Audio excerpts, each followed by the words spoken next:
We got him. We finally got him. The president of Venezuela has been captured. Not by the Canadians, by the Americans. It's a Canadian show, bro. It's Canadian politics, but this is quite a big news story. So I thought I'd come out here and touch on it and give a bit of a Canadian twist on it.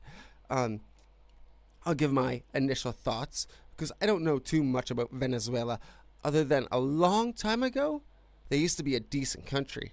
And then it turned into a real hole, a real hellhole. And the other thing I know, during COVID, they were using their currency as toilet paper because their money is just worthless down there. Like, why mark Germany worthless? Apparently, they deal with super hyperinflation, if that's a word.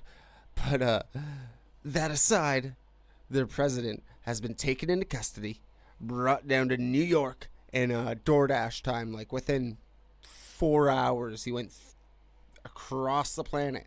And now he's awaiting trial on narco terrorist charges because he's a bad dude. Miss Lady Liberty, break down this news story for us. Oh, citizen, grab your double-double and hold on to your toque, because yesterday the Americans went full Hollywood on Caracas. Picture this, 3 a.m., sky full of F-35s doing the light show. Presidential Palace gets the old Delta Force doorbell ring. Boom. Nicolas and Celia are yanked out of bed faster than you can say socialism with extra corruption. Zip-tied, tossed on a chopper, quick pit stop on an aircraft carrier for coffee. American coffee. So basically jet fuel. And by 7 a.m., the man's doing the perp walk in Brooklyn. Caracas to New York in under 4 hours. That's not extradition. That's Amazon Prime with rotor blades. Charges? Narco-terrorism, laundering cartel cash, the full Netflix special. Trump's already posting, "We're gonna run Venezuela now. The oil is great again. Tremendous oil." Meanwhile, back home in the land of sorry not sorry, Prime Minister Mark Carney drops the most Canadian press release in history. Canada reaffirms the Venezuelan people's right to determine their own future. Translation: we're super glad the mustache is gone, but we're not going to cheer out loud in case someone asks us to chip in for the invasion tab. Honestly, the only thing missing was Maduro yelling, "Do you know who I am?" while the SEALs stuffed him in the hillow like an overstuffed arepa. So yeah, we finally got him. Well, they got him. And Ottawa's reaction is basically, thoughts and prayers, but make it beige. Classic Canada, eh? Classic. I really hate how even when good things happen, this is quite a good thing in my mind. Like I said, I'm not too informed. I just know that he is not the best dictator, and I know Canada themselves have said in the past that he is an illegitimate government or something to that term or effect. You know what I mean? Not too happy with the Canadian government's stance. Apparently, the conservative leaders came out and put out like a decent response or whatever, but the news and the official party of Canada have not. Nah, bro, they never do any. They can't agree with America, you know what I mean? Even when something good happens, they can't say America good. They're still like a milk toast fence sitter or something to that effect. The other thing, the news, the North Korean propaganda that they crank out of Canada, and that's why I hang the flag behind me. I've been seeing news articles, news stories, and yes, they're making it look like public perception is half the people here are like, woo, he's gone. The other half are like, put him back, which is just horrifying to me. The amount of people in Canada that root for horrifying governments, it astounds me to the core. Shocks me, bro. It does. Miss Lady Liberty, what's up with these people like being happy for the dictator? You know what I mean? Wanting him back. Dude, same energy as when people here cried when Fidel died. Like full-on mourning in the streets for a guy who threw gays off rooftops and starved his own people. Some Canadians see anti-American and their brain just auto-likes it. Doesn't matter if the guy's running a narco-kleptocracy that turned a rich country into a place where zoo animals were getting eaten. It's the same crowd that still has Che posters and thinks socialism just hasn't been tried by the right mustache yet. Half of it's the CBC echo chamber, half of it's university brain rot, and the other half is just pure reflex. If the US does it, it must be bad. They'd rather virtue signal about sovereignty while Maduro's secret police were disappearing teenagers. It's embarrassing, bro. Makes me want to apologize on behalf of the entire country. Then remember, I'm allowed to be pissed too.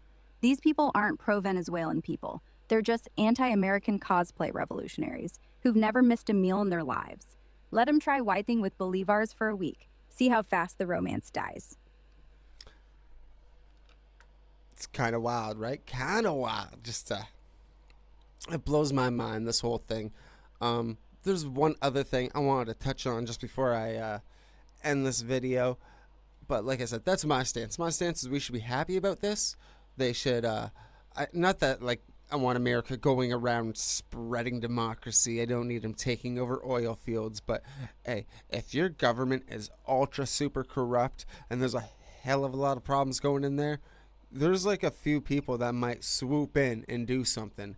And some of the other countries that'll swoop in and do something, they might not actually fix that government. They might work with that government. Like I heard China was working with them. I heard Russia was working with them. I heard Iran was working with them. It's just like America is like a bastion of freedom. One of the last ones that'll actually come through and try to help the, you know what I mean? Give freedom, actually real freedom. And there's not many forms of that left. Some people don't think their freedom is the real free. You can defend yourself and say what you want. They got a whole bunch of other things too. Just way better than most societies right off the hop. I'm all in already. I'm telling you.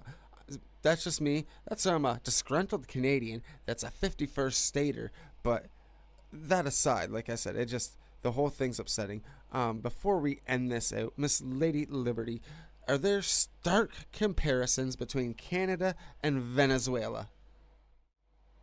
Oh, honey, buckle up for the spicy take. Right now, the gap's still Grand Canyon sized, but the warning lights are blinking red. Venezuela didn't wake up one day and decide, let's eat the zoo animals. It slid there step by step. Started with a charismatic guy promising free everything. Nationalized the oil, sound familiar with our resource fights? Packed the courts, gutted property rights, printed money like confetti, turned the military into the regime's personal bodyguard, and scared off every investor who wasn't named Putin or Xi. Canada's nowhere near that. Yet. But when I see Trudeau corny talking about just transition seizures of energy assets, when the Bank of Canada held rates too low for too long, and now we've got housing inflation that makes bolivars look stable, when bills like C-21 and C-63 keep chipping away at guns and speech, I get this little chill. The big difference? We still have elections that kinda sorta matter, courts that occasionally slap the government's wrist, and provinces that can tell Ottawa to shut it. Lose those three guardrails and the slide gets real fast. So no, Toronto isn't Caracas tomorrow. But if we keep electing people who think the government should own the commanding heights of the economy and punish wrongthink, well, the road to eating your cat for dinner is paved with good intentions and emergency acts. Stay grumpy, stay loud, and never let them forget we're supposed to be the true North, strong and free, not North Venezuela light. I couldn't have said it better myself, I guess. So yeah, that's pretty much all I got for this one.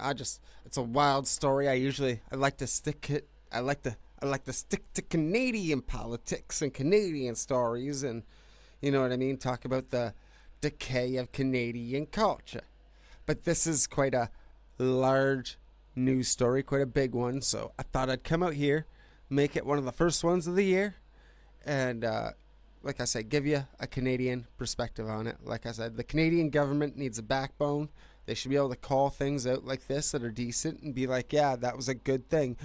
Screw the UN, NATO, bloated bureaucracy. I'm like so tired of NATO and all that jazz, you know what I mean? We got to get back to some nationalism, too much globalism going on. So that's my personal opinion, but I'm gonna leave it there.